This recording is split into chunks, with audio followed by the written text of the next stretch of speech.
And we've reached the end of the flashback with this week's chapter of Magi. We went through the entirety of the remainder of Alma, Torran, and I fucking love Magi. That Magi greatness time, people. Let's go.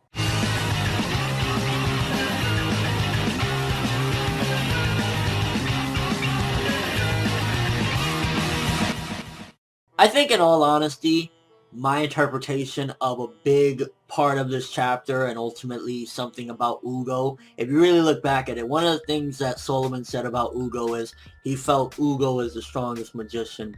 One of the things I live by is knowledge is power.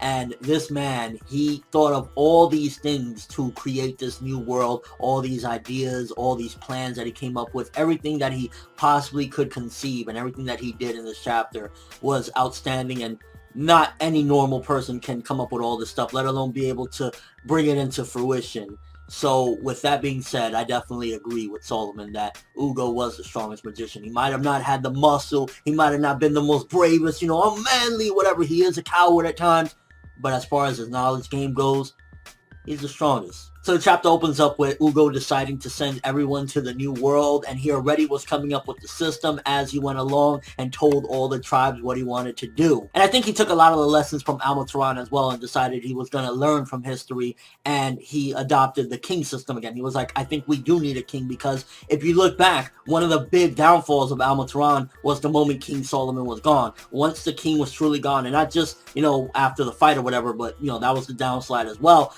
But ultimately, when he went into that world and he became a vegetable, that's when things started to go downhill. He really wasn't a king. He was just a figurehead at that point.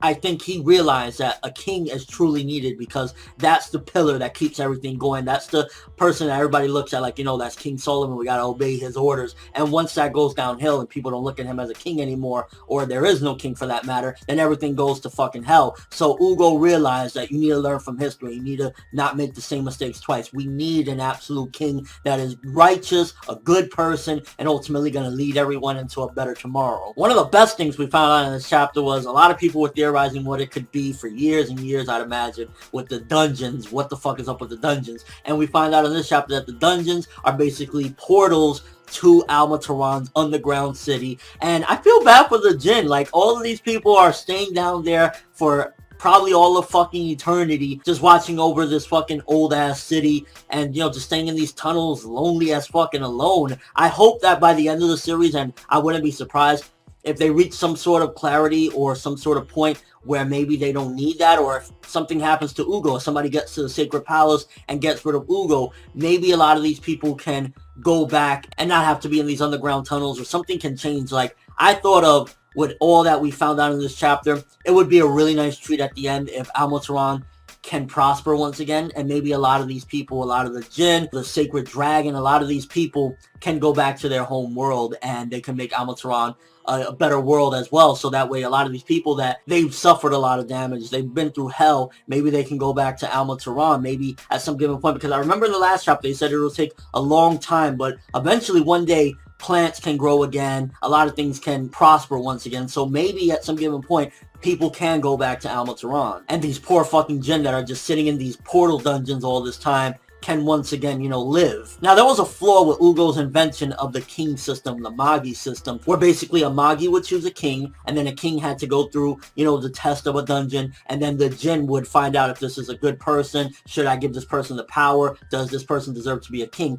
Because similar to Hakuryu, for example, or even Sinbad for that matter, we can't say 100% with Sinbad, but for the most part we know he's a shady motherfucker. When they got their initial powers, they were good people. Hakuryu still hadn't fallen into depravity, still hadn't forsaken everybody and said, fuck everybody, fuck Alibaba, fuck Aladdin, fuck everyone. He was still a good person. Likewise with Sinbad. If you notice, they realized after a certain point, I think, not only that Sinbad was gaining too much power, but at that particular point, when he went probably to get his 8th one, they probably told him, or they probably foreseen for that matter, this guy is a devious man.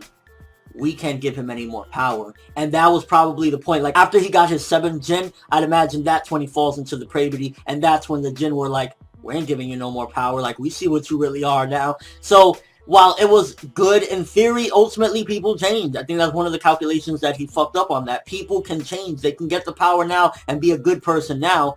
and tomorrow they could be fucking the next Joker or some shit. And once again, one of the things that I've been fearing is that with Ugo basically staying behind, he's the guardian of the Sacred Palace. And again, I'm pretty sure at this point it's not really that he's creating the world, like they're all a figment of his imagination. I'd imagine it's made. He made it. Like, it's all there. It's not just an idea anymore. It is actually there. But if Ugo were to be destroyed, all the systems that he set up at this point would be fucked up, because he's the one right now, he's the guardian of everything. He is governing this system that he set in place. But if somebody comes and gets him, which I don't know if there's a possibility, if one of those Jinn dungeons are leading to him, which I hope not, because if that is the case, then, like, you know, we're in serious trouble. Either way, if Ugo perishes, everything goes to hell. And I was glad that, if you look back in retrospect, he was wise. I'll send my body, but my head gotta stay here. And he was like, yeah, you know, I'm not gonna fucking let the whole world go into chaos. So I wish he would have had his body, because at the very least, if somebody came in, he could have done something. Now he's just a fucking lying statue waiting to get fucked up. And things are starting to make more sense regarding Yunnan, because finding out basically that he just cloned the Great Rift in the world, and that the Red Lions are there, basically, you know, the Faunalist, as well as the Origin Dragon. Now, Yunnan is the guardian of all that. And I always thought, what's fucking up with Yunnan? Why does he know so much? And even Sinbad has always wondered, like, what's up with this guy? Him being with the Origin Dragon, he probably knows everything about anything. And I'm not saying that Yunnan is going to be a villain or anything, but that's where it comes from, that he is just so fucking wise, and he just has vast knowledge, because he's a Magi, first of all, and he has the Origin Dragon giving him all this information, and he knows everything. Is like, yeah, this is why Yunnan is a special case. There might be a little more to him than that, but as of right now, we can say for certain that he probably could be getting knowledge from the Origin Dragon, and that's why he knows all this shit. One of the things that I didn't care for in this chapter, and I wish it would have got better explained, and I'm hoping down the road it makes a little bit more sense, because in all honesty, it just feels like, because again, one of the things that this chapter suffers is pretty much ever since the King David fight, what this arc suffered, and that's fast pacing. It was like trying to tell everything and wrap it up real quickly in this last chapter so we can go back to Aladdin. So everybody, yay, Aladdin! You know, I mean, personally, keeping it real, I'm dying to get back to that timeline, but I regret some of the things I was even saying back then, where I was like, oh, get to the point, Aladdin, and everything. I was an idiot for that, and I regret saying that, because even though it wasn't really, you know, because of me, Shinobu will talk and then switch the story specifically because of me, but because of people like me that was bitching about the pacing, we have this problem. We should have still been in this arc, maybe right now, getting to King David at this point. And again, you might think of, well, you know, but I want to get back, but sacrificing the pacing of the story was definitely one of the things that kind of made this arc go from, this could have been like a 10 out of 10 to, I'd still say it was a great fucking arc, maybe a 9 or something like that. But that's one of the problems that I felt with this chapter in particular, going into finding out that Altham and they were resurrected after 1,000 years, but now they're like thoughts of the consciousness. It just kind of was like, what the fuck? They're sealed away somewhere, but they return via the consciousness of people, and they're the ones that are starting wars and everything. It's just, how the fuck are they getting out if they're sealed away? How are they coming back? Like, their thoughts, like, does he mean that the Black Rook is bringing them over? Like, that was something that was very unclear and very fast, and I was just like, we should have got a longer explanation of that, or maybe, again, hopefully down the road when we dive more into Gyokuin and who she is, we'll get more of an explanation, because I think what we can safely assume is that those little straw dolls that they have are the reason why they can manifest themselves into actually human beings. Also, they could probably, I'd imagine, take over human bodies. So maybe what happened with Gyokuin was, initially it was just a straw doll of Arba, and Arba couldn't do much in that fucked up body. Maybe she had, like, you know, some wannabe body similar to Ethnon, and she eventually said, I can infect this bitch that looks just like me, or maybe this is the mirror world version of me, and I'm going to take over her. And that's why Gyokuin came and changed out of nowhere. All the consciousness of this eventually infected her. You know, again, that was just something that I was like, it really doesn't make much sense, and it's kind of like, I wish we had a better explanation of it. And I think one of the biggest things that gave them the edge is that they stole Judal. Without Judal, they wouldn't really have a foothold in fucking up the system, but with Judal in their hands, that can, you know, basically make a king and say, this is going to be my king. And the fact that they corrupted him, and he's so fucked up in the mind, which I'm still wondering, could that be the reincarnation, or could that be this mirror world version of Tess? I'm like,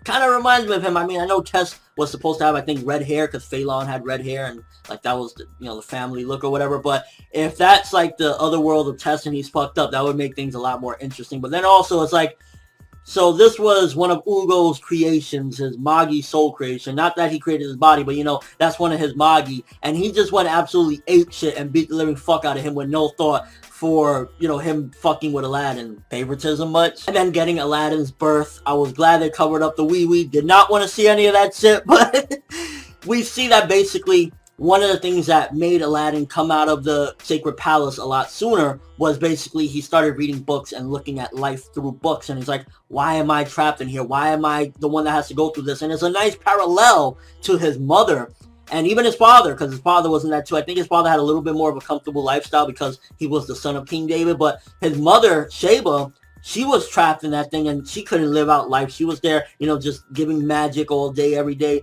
And he was stuck in this dungeon. He wasn't going through hell or anything as far as like that, but it was kind of like prison. He was basically in prison. He wanted to play with Ugo. Ugo wouldn't acknowledge him. Ugo had more important things to do, and ultimately Ugo felt he needed to not really, cross hairs with him. He couldn't really interact with him because he didn't want to change the flow of everything, which kind of feels fucked up in a way, but ultimately that's what pushed him out because Aladdin's just going batshit crazy. I don't give a fuck, I'll die before I stay in here another day. That shit had me dying, and that's ultimately what got him the wish, and then he eventually left. I'd imagine maybe Ugo was thinking, I'll raise this kid until he's 18 in here, let him turn into a man at least, and then I'll send him out into the world. And in the end, if you really look at it, even though he was in the sacred palace, he had just as much of a shitty childhood as Alibaba and Morgiana. Maybe not just as much, but he had hell in his childhood as well. While Alibaba was in the slums trying to survive, and then everything that Kashim did to him, Morgiana was just a fucking slave, probably being raped and fucked in the ass every chance they got. And he was just there in prison as a child, not knowing who he is, what he wants to do in life. So they all had, in one way or another, a bad childhood and really fucked up lives. And then the chapter ends off where we all began with the wish to basically, be friends. It doesn't say it, but basically to have him as a friend, and that's where it all begins. Overall, great chapter. Main complaint was, again, the pacing, whatever. We dashed through some things, and in particular, the Al-Thaman resurrection thing. That kind of just felt like, what the fuck? It doesn't make sense. I really would like a better explanation of that later on down the road. What does that mean by consciousness, by thoughts? I don't, it doesn't make sense. If they're sealed away, if Solomon still has them away or whatever, what does that mean that they're coming back via consciousness? So I would like a better explanation of that at some given point, because that was just kind of like bullshit. I don't fucking get it. But aside from that, it's like, man, we went through a lot, and once again, I will state, Ugo was indeed the strongest magician because knowledge is power. So overall, with all that being said, giving this chapter a 9 out of 10. Great stuff. Ugo really explaining everything, getting the last inklings of everything that we wanted to know. What are the dungeons? We fucking covered a lot of shit in this chapter. A lot of mysteries or a lot of questions that we might have had, we covered with this week's chapter. It was just like, goddamn, a lot of stuff to go over, but that Magi greatness, people. Let me know what you thought of this one. What do you think, first of all, about that explanation with Al-Thaman? Does it make sense to any of you? Or is it just, it is what it is? They came back via consciousness. What do you think about that? Also, what do you think about any other things that happened in this chapter? The dungeons, Ugo fucking, creating everything. Just your thoughts on this, because so much happened in this chapter, and we found out the last bits that we needed to know regarding the old world Alma Torran. But that's all I have for this review. Thanks for watching. Hope you enjoyed. If you liked anything I had to say or enjoyed the video, drop me a like. I'd greatly appreciate it. And if you haven't subscribed, if you could do so as well, that would be awesome. I'm from the world, and as always, people, have an awesome day. And we've reached the end of the flashback with this week's chapter of Magi. We went through the entirety of the remainder of Alma Torran, and I fucking love Magi. That Magi greatness time, people. Let's go.